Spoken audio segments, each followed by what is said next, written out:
All right, let's talk about tempera cakes. Tempera cakes come in a set that looks just like this. There's several colors for you to choose from. If you do any color mixing, you got to do it on off to the side in a palette. But there are 12 choices already in the set. They're very convenient. The colors are already there. It dries matte, which just means it's not shiny, and it's fairly opaque. Opaque means that you can't really see through the color in the way that you would in watercolors, where the drawing is showing through a lot of times the paint, because the paint is kind of transparent. For your setup, you're gonna need a brush, water, paper towels, and a palette only if you're gonna be mixing colors. All right.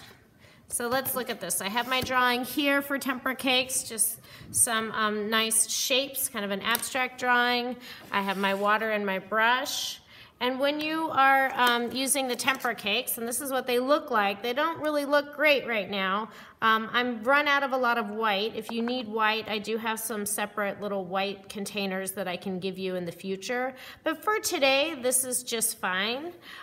You're just gonna add water to these colors, and some of them look pretty dirty. So if I'm looking at this yellow here, I do just wanna show you, they clean up pretty quickly. So I'm just adding water.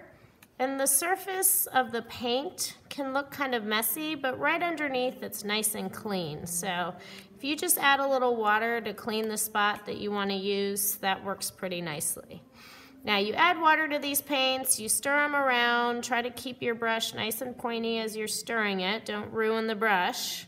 And I'm going to get a lot of paint on my brush and then just come in and paint your area. I like to go slow along the lines and go a little faster as I am in the bigger areas. Okay, now when you want to change colors, make sure you rub your brush on the bottom of the bucket. I like to use my paper towel to dry a little bit. And also be careful when you're doing two colors next to each other that are both wet, because if they are right next to each other and the water or the paint touches, they tend to kind of blend. So you'll find pretty good coverage with these paints. These are not good paints if you want your drawing to show through. So if you do a Sharpie drawing or a drawing with pen and you want to paint it, I would highly recommend you use watercolors if you want to be able to see the lines, because you will see that this paint will cover up the lines pretty well. All right, now it's your turn. Let's get started.